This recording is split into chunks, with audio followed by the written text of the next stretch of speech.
सरफराज भुट्टी की बातें और अमल में कितना फर्क है, कितने बेबस हैं। इन सियासतदानों को भी करप्ट कौन करते हैं? यही ब्यूरोक्रेसी करती है। उनको क्या पता है, अगर सेक्रेटरी साथ ना दे मिनिस्टर का, मजाल है कि वो कुछ कर पाए। इनके पास बहुत इख्तियार होते हैं, इवन अदालत बेबस हो जाती है इनके सामने। यहाँ पर ब्यूरोक्रेसी ने, किस अफसर ने लगना है, कहाँ लगना है, इसका भी एनओसी दिया जाता है। और वो एनओसी देने वाले तकरीबन एक ही है। एनओसी देने वाले एक है। हाँ, सियासतदान और सेक्रेटरी जो है ना, ये बेचारे थोड़े अलग अलग हैं। सबूर काकड़ गए निगरान में तो चल गए, अभी अब ज़हूर बुलेदी आए हैं। तो ज़हूर बुलेदी पहले हम समझते थे शायद थोड़ा बेहतर होगा, और हम कह रहे थे कि इस सेटअप में जो मुनासिब लोग हैं उसमें सरफराज भुट्टी है या ज़हूर बुलेदी है। लेकिन अल्हम्दुलिल्लाह जिस तरह एडीसी लेकर गया, जिस तरह डीसी लेकर गया, और अभी एसीएस माशाल्लाह हाफिज बासित को कोई 542वीं मरतबा दोबारा पीएनडी का एसीएस लगाया गया, तो इससे अंदाजा हो गया कि ज़हूर किन इरादों से आया है। कमर दश्ती साहब पहले अरबों की रिलीजें कर देते हैं, बाद में कैबिनेट से अप्रूवल लेते हैं। ये कमर दश्ती साहब ही कर सकते हैं, और इक्का दुक्का और ऐसे हैं जो कर सकते हैं। बाकियों में इतना दम सब नहीं है, और ये कोई इतने वो नहीं है। ये कानून को समझने वाले लोग हैं और इनका बड़ा एक्सपीरियंस है, कानून को समझते हैं, इसीलिए कानून तोड़ते हैं। अब ये बेकड़ के सरफराज भुट्टी साहब हमें समझते हैं कि शायद हम किसी जो है ना इथोपिया के जंगलों से आए हुए हैं, या हमको क्या, हम समझते नहीं। हम आपका बैकग्राउंड जानते हैं, आप क्या थे, कहाँ पढ़े हो, आपका सोर्स ऑफ इनकम क्या था, जब आप यहाँ तक पहुंचे हो। तो बेवकूफ बनाओ जरूर, समझो नहीं। क्योंकि यहाँ पे सरकार के मफाद और आवाम के मफाद में फर्क है। जो सरकार का मफाद में काम करेगा वो एक से बढ़ के इरिगेशन, सीएनडब्ल्यू, एसएमबीआर, पीएनडी, माइंस, हर जगह होगा। जो नहीं करोगे आपके लिए फिर आपके पास ये जो मैंने गिनवाया यही आ गए। अब अली काकड़ साहब का भी ये हाल। तो अब्दुल्ला जान साहब के बारे में तो अभी मैंने वो किया, देखा। एक तो निगरान में किसी तरह इसको हेल्थ जैसी वो मिली, और जब ये आए तो उन्होंने कहा, पहला जो बैठ रहे थे तो इन्होंने कहा बस अल्लाह इज्जत के साथ मुझे जो है ना यहाँ से निकालना, कि मुझ पे कोई एलिगेशन ना है। क्यों? क्योंकि ये डिपार्टमेंट ऐसे है कुछ कि यहाँ पे फिर आप पेपर टैग लग जाते हैं। तो 3 अरब की दवाई, क्योंकि आसपास के लोग थे, मैंने पता किया कि बगैर 1 रुपये कमीशन लिए इन्होंने जो है ना निकाल दिए, 1 रुपये नहीं दिया। ये आया एजुकेशन में था, बड़े सेंट्रलाइजेशन ऑफ पावर इसने की कि डिस्ट्रिक्ट लेवल तक लोग अपना वो कर सकते थे, उसको सेक्रेटरीट आने की जरूरत नहीं थी।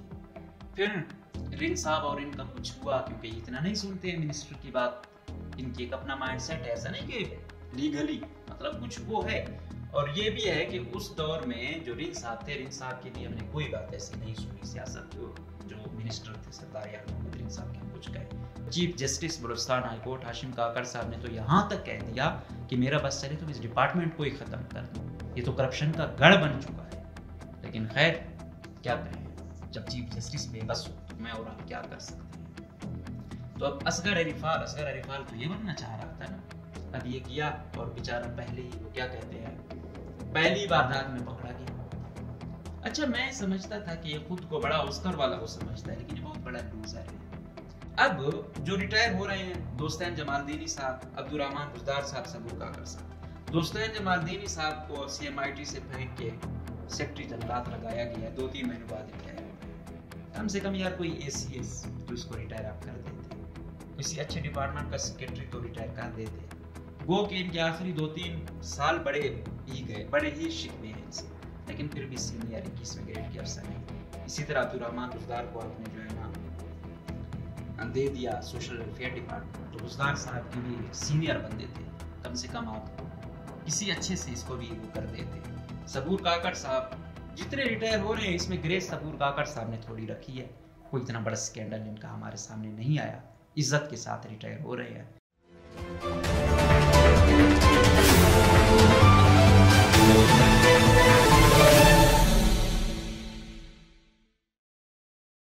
सौदा जो बेखबर हैं वही यहाँ करे हैं ऐश, मुश्किल बहुत है उनको जो रखते हैं आगाही।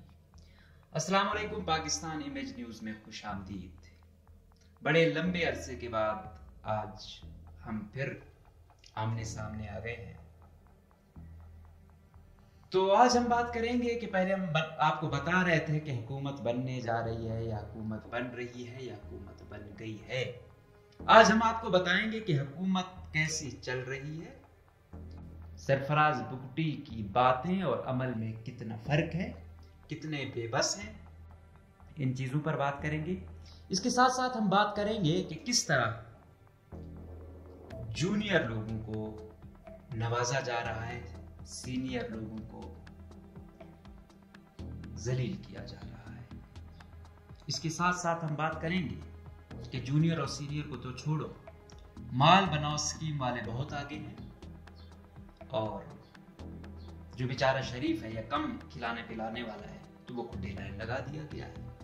इसके साथ साथ हम ये भी बताएंगे कि यह हुकूमत कितने दिनों या महीनों की मेहमान लगती है। तो सबसे पहले बात करते हैं, क्योंकि हुकूमत को चलाने वाली ब्यूरोक्रेसी है और बड़ा लाख इख्तलाफ करें, आप कहते हैं ये है वो है, इन सियासतदानों को भी करप्ट कौन करते हैं? ये ब्यूरोक्रेसी करती है। उनको क्या पता है, अगर सेक्रेटरी साथ ना दे एक मिनिस्टर का, मजाल है कि वो कुछ कर पाए।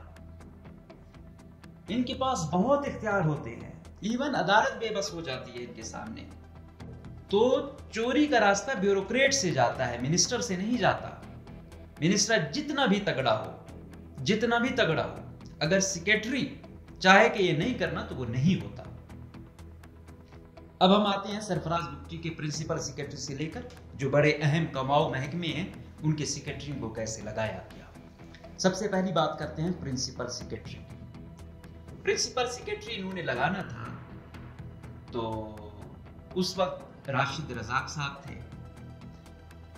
तो बाद में 3 नाम चले थे कि कौन होंगे, जिसमें एक था जाहिद सलीम साहब, एक थे इमरान जरकून साहब, तीसरे नंबर पर थे साले नासर साहब।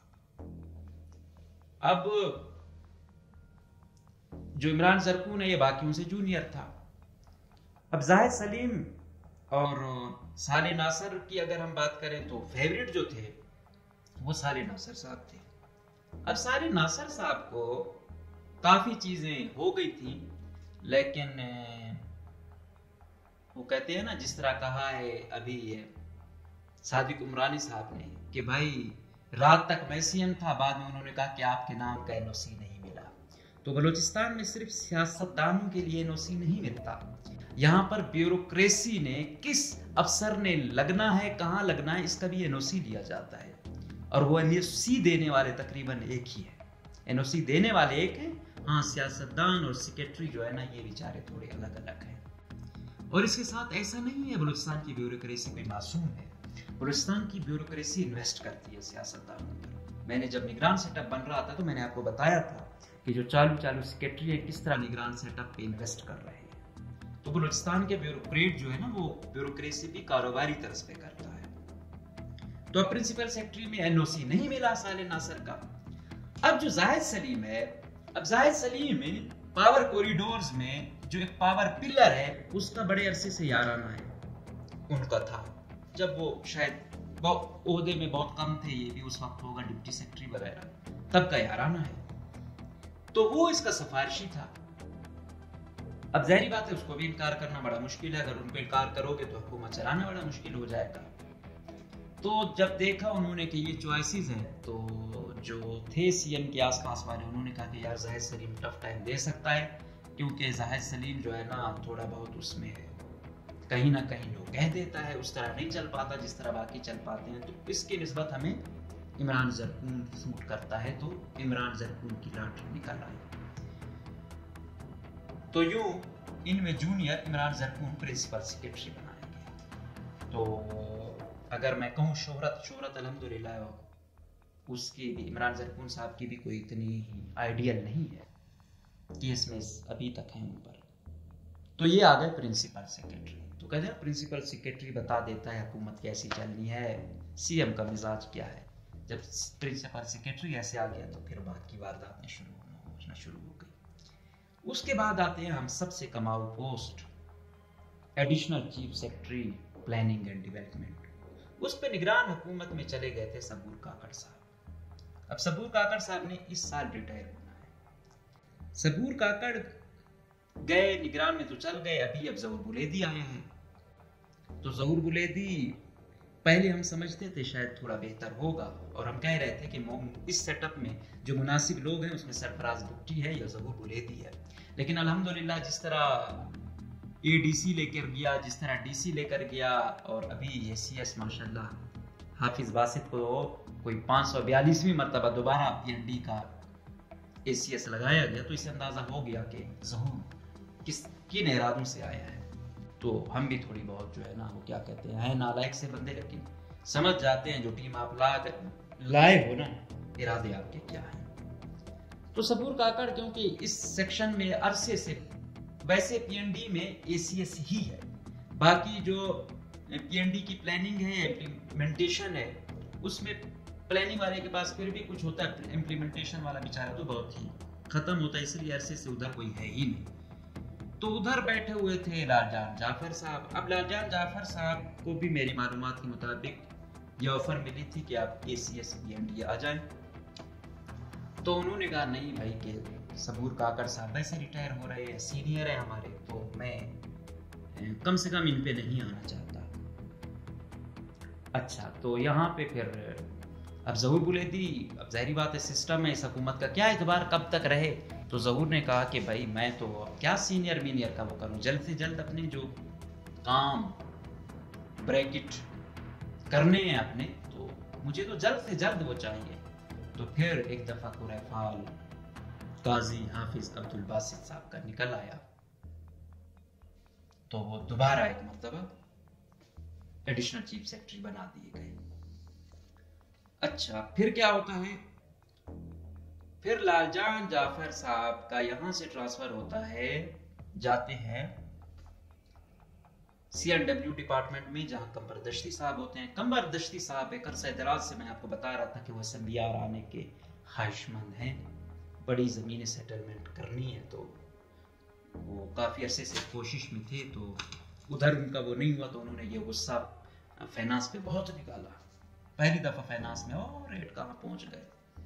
और मैं आपको बताऊंगा कि कंबर दश्ती इतना दीदा दिलहर है, कंबर दश्ती साहब अल्हम्दुलिल्लाह कानून को न सिर्फ वो क्या कहते हैं जानते हैं, बल्कि समझते भी हैं। और फिर अगर उस दिन बात हो रही थी तो कह रहे थे कि ये तो ग्रांट इन एड में करोड़ों दे देते थे स्पोर्ट्स वालों के, दूरा और इनका क्या लेन देन था, क्या याराना है, क्या रिश्तेदारियां हैं, वो आप रिकॉर्ड निकाल लें। एहतिसाब तो इस सूबे में सिफर जीरो, तो होता तो शायद हमें ये ना बोलना पड़ता, कोई कार्रवाई हो चुकी होती। कंबर दश्ती साहब पहले अरबों की रिलीजें कर देते हैं, बाद में कैबिनेट से अप्रूवल लेते हैं। ये कंबर दश्ती साहब ही कर सकते हैं, और इक्का दुक्का और ऐसे हैं जो कर सकते हैं, बाकियों में इतना दमसम नहीं है, और ये कोई इतने वो नहीं है, ये कानून को समझने वाले लोग हैं, और इनका बड़ा एक्सपीरियंस है, कानून को समझते हैं, इसीलिए कानून तोड़ते हैं, और उन्हें पता है निकलना कैसे। और ये चीज़ें जो मैं बोल रहा हूँ बड़े लोगों को वो होती है, तो आप लोगों से बड़ा जोरावर है कंबर दश्ती जो है ना, बार बार जो पोजीशन पे आ रहा है, तो इसका मतलब है तो इतनी पावर कॉरिडोर्स में इसका वो है, वरना इसके साथ गुलाम अली बलोच साहब भी है, 21वें ग्रेड का है, क्यों रुल रहा है, क्यों खुटे लाए हैं। तो बात नस्ल की नहीं है, बात कौम की नहीं है, बलोच वो भी है, लेकिन वो शायद बेचारा खाने और खिलाने में इतना माहिर नहीं है, इसलिए इतना सीनियर कॉम्पिटेंट अफसर खुटे लाने में गया हुआ है। यह है एक सिलसिला। अब लालजान जाफर साहब गए सीएनडब्ल्यू। अब सीएनडब्ल्यू में जो हैं मिनिस्टर खोसा साहब, ये खोसा साहब जाम साहब के तो यूं समझे पीएस है, मतलब इतने उनके फरमाबरदार, और ये जो मिनिस्ट्री उनको मिली भी है जाम कमाल की मरहूने मिन्नत ही मिली है।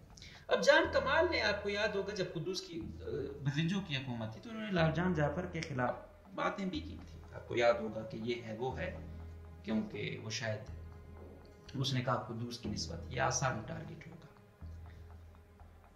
और क्या है कि ये जब आ गए, ये काम हो गया, तो हम भी हैरान कि यार ये जाम ग्रुप कैसे जाम जाफर साहब को ला रहा है। जाम साहब तो बड़े जिद्दी टाइप के बंदे थे।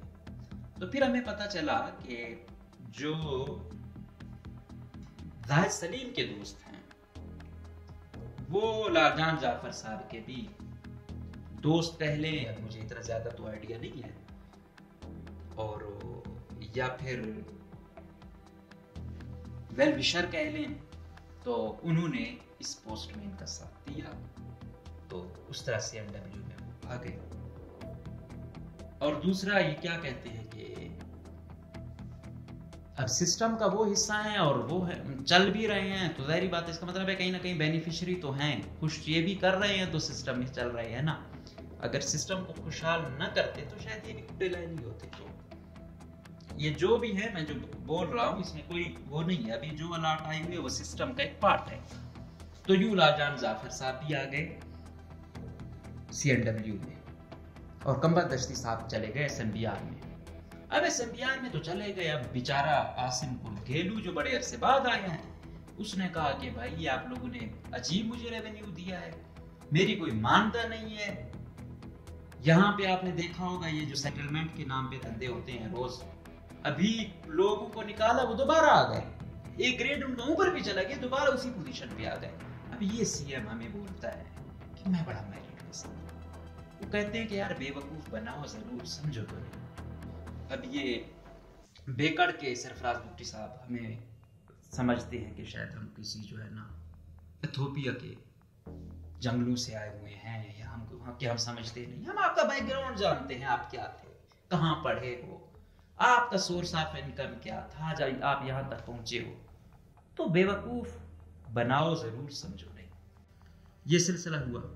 फिर एक और जबरदस्त पोजीशन हुई, सेक्रेटरी पीएचई, हम सब के चहीते इमरान द ग्रेट की साहब आ गए, और इसके मिनिस्टर कौन है, सरदार द ग्रेट अब्दुर्रहमान खेतरान साहब। ये बड़ा अच्छा कॉम्बिनेशन था। मुझे लग रहा था कि लालजान जाफर साहब को अपने साथ ले जाएंगे, लेकिन उधर शायद उन्होंने वो किया कि यार उधर तक सपोर्ट तो सही है इलेक्शनों तक, लेकिन इतना तो नहीं कि यार हम आपको डिपार्टमेंट भी आपके थ्रू चलवाएं, तो बस जहां तक काम होगा। हाँ, खेतान साहब की मौज जरूर लग गई है कि लालजान जाफर साहब के पास सीएनडब्ल्यू आ गया, तो इनकी रिलीजें किसी न किसी सूरत में या इलाके की वजह से शायद ज्यादा निकल जाए।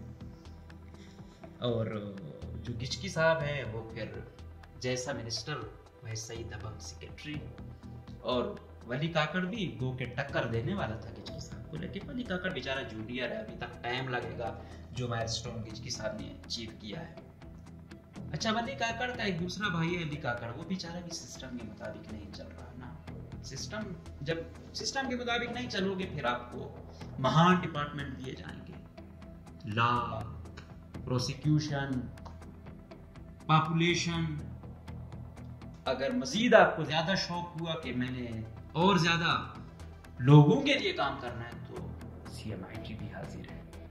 तो इसलिए अली काकड़ को मैं जब से आया हूं तो पीएनडी में कोई प्लानिंग का था, इम्प्लीमेंटेशन की कोई फालतू वो थी, उसके बाद फिर ये इंटर प्रोविंशियल में था, अब इसको प्रमोट करके सेक्रेटरी लॉ कर दिया गया है माशाल्लाह। और इसकी सर्विस जो आइडियोलॉजी इसने रखी हुई है ना, क्योंकि यहाँ पे सरकार के मफाद और आवाम के मफाद में फर्क है।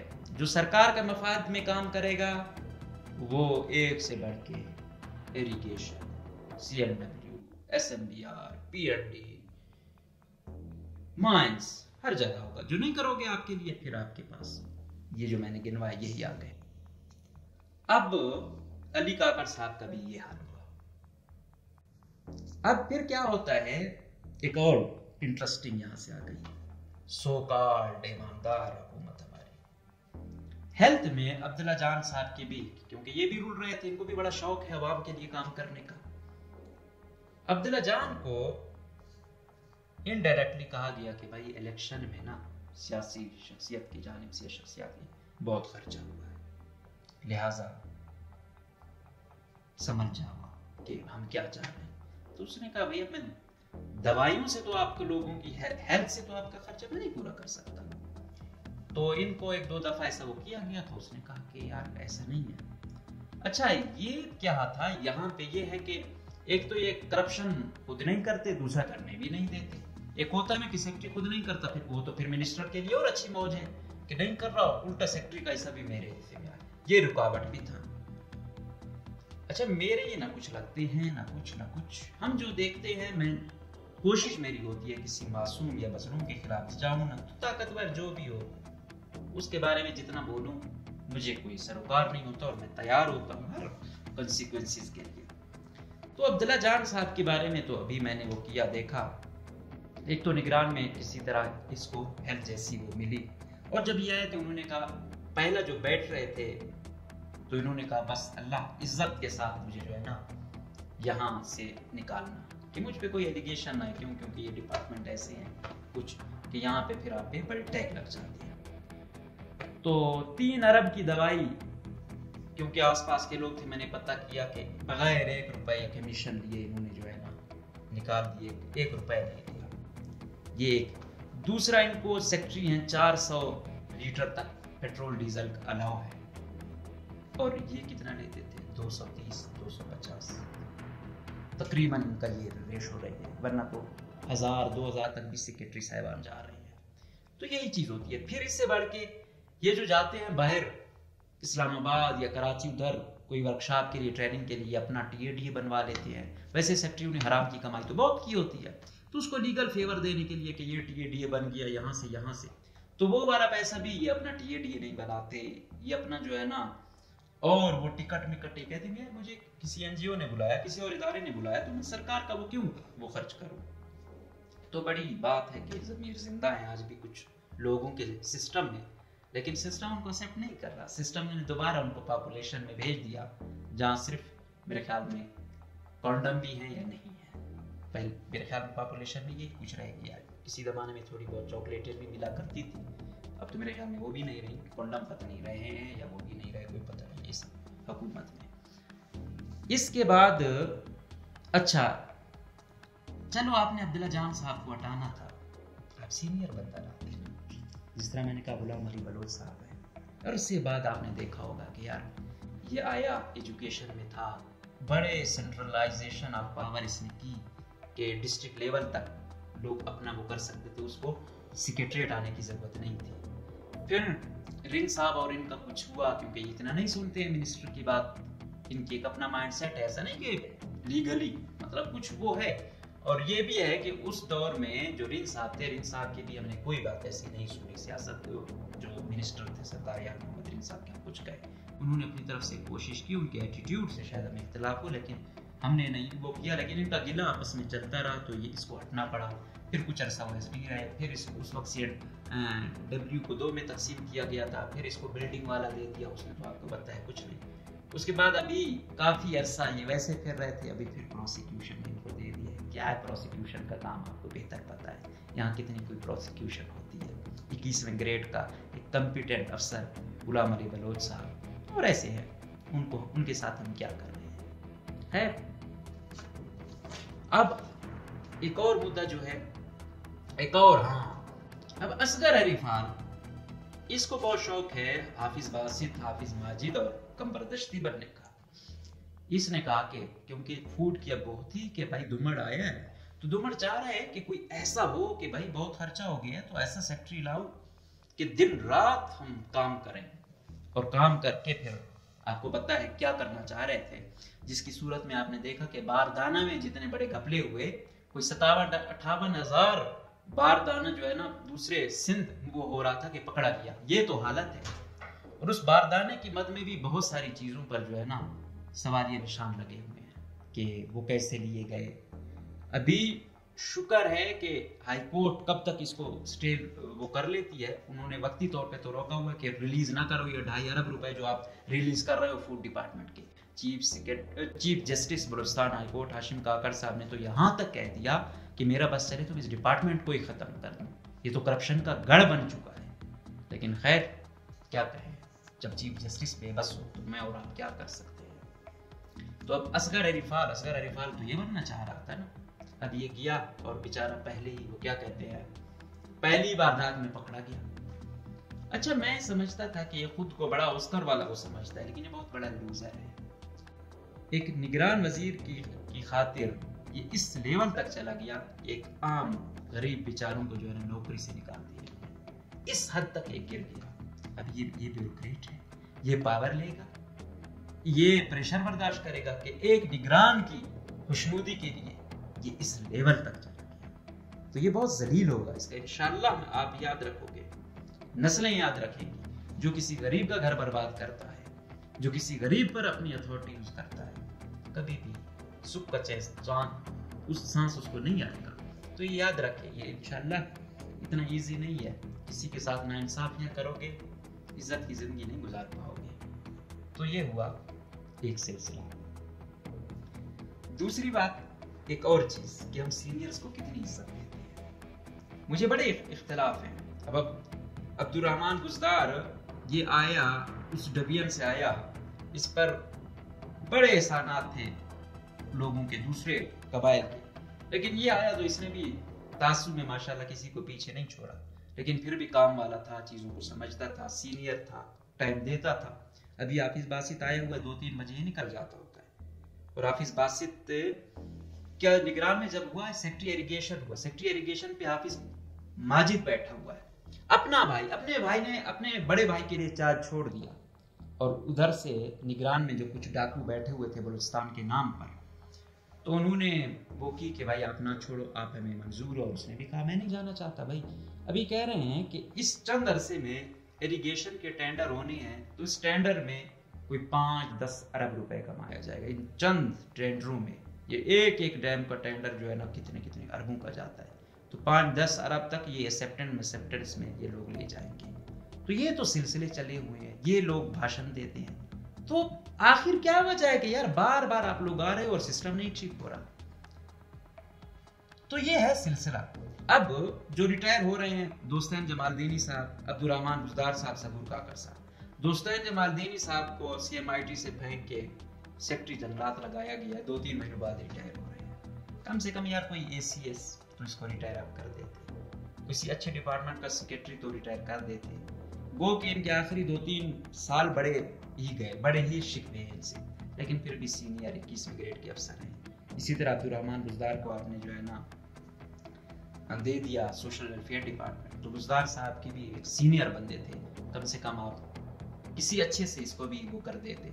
सबूर काकर साहब जितने रिटायर हो रहे हैं, इसमें ग्रेस सबूर काकर साहब ने थोड़ी रखी है, कोई इतना बड़ा स्कैंडल इनका हमारे सामने नहीं आया, इज्जत के साथ रिटायर हो रहे हैं। तो ये शुक्र पड़े कि बलूचिस्तान में इन हालात में कोई इज्जत के साथ रिटायर हो जाए, तो ये बहुत बड़ी जो है ना आज के ज़माने में वो ख्वाहिशों में शामिल है। ये है सिलसिला। तो हम इस तरह सीनियर को इज्जत देते हैं, क्योंकि मैंने कहा कि कुछ ना कुछ था पहले के यार सीनियर्स को इज्जत देनी है, लेकिन अब ऐसे लोग आए हुए हैं, वो कह रहे हैं हमें सीनियर जूनियर से वो नहीं है, बस हमें जल्द से जल्द हम इतना दे के आए हुए हैं मुबैना तौर पर कि हमने अपना पूरा करना है किसी भी तरह। हम तो कंगाल हो गए हैं, हम तो इतनी हद तक गए हैं कि उधार ले लेके लोगों से तो हमारे पास कुछ रहा ही नहीं, और सिस्टम कब तक चले कोई पता नहीं है।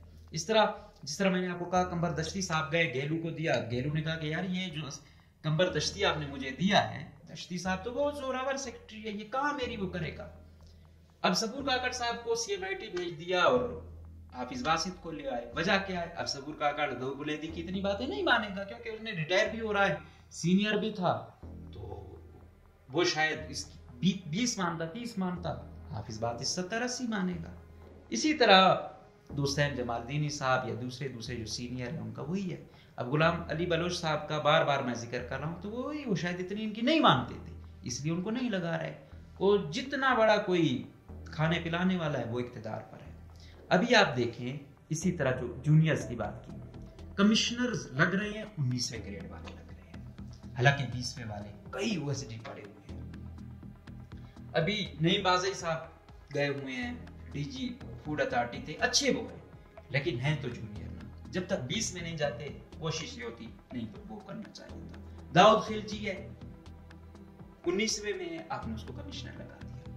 अभी नसीराबाद वाले कमिश्नर के भाई लेन देन चल रहा है, कोई अपड़ो है, पता नहीं क्या वो है, वो बैना तौर पर बताया जा रहा है, वो तमाम वो फिक्स करता है, फिर जाते हैं और फिर हमें बताया जाता है कि भाई बड़ी अच्छी हुकूमतें चल रही हैं, बहुत अच्छे लोग आए हैं, ये चल रही हैं हुकूमतें, ये बताए हैं कि ये लोग कैसे कैसे जो अहम डिपार्टमेंट है। इसी तरह मैं गिनवाना शुरू कर दूँ तो ये सिलसिला होगा, लेकिन ये यही सिलसिला है।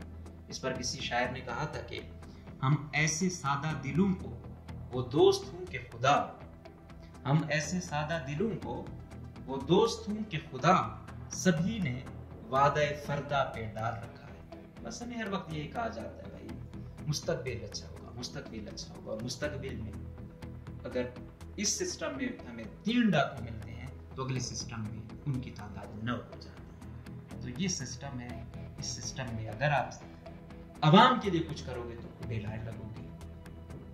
Secretary implementation PND, secretary population, prosecution, law, CMIT, ये आपका मुकद्दर होंगे। और अगर आप करप्ट होंगे, काम करेंगे सियासी लोगों के लिए, ताकतवर हल्के के फ्राडियों के लिए, फिर आपको तमाम एसएमपीआर भी होगा, पीएनडी भी होगा, इरिगेशन भी होगा, तमाम अच्छे डिपार्टमेंट जो है ना आपको मिलेंगे।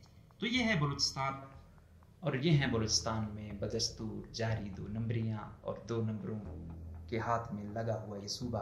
सीएम साहब खुद कहते हैं कि भाई हर एमपीए को तकरीबन जो इनका वो था उसको उसका डीसी दिया, डीपीओ दिया, हर डिपार्टमेंट का बंदा दिया। जिससे नहीं बनती थी उधर डीसी भी अपना ले गए, डीपीओ भी अपना ले गए, मजीद उसको जलील करने के लिए। तो ये सिस्टम ज़्यादा देर तक नहीं चलेगा, और बदकिस्मती ये है कि अगर ये भी चला गया तो इससे जो आने वाले हैं वो इनसे भी गए गुजरे। तो हम उम्मीद करेंगे कि एहतिसाब जब तक नहीं होगा, जो कि मुझे नहीं लगता हो रहा, ताकतवर हल्के अगर अपनी रविश नहीं बदलेंगे तो बलूचिस्तान में हालात खराब हो सकते हैं, बदअमनी फैल सकती है। शायद ऑपरेशन, मौजूदा क़यादत ऑपरेशन की बड़ी बात है, ऑपरेशन भी आप कर सकते हैं, लेकिन आवाम के दिलों में अपनी मोहब्बत नहीं बढ़ा सकते। इजाज़त दीजिए, अल्लाह हाफ़िज़।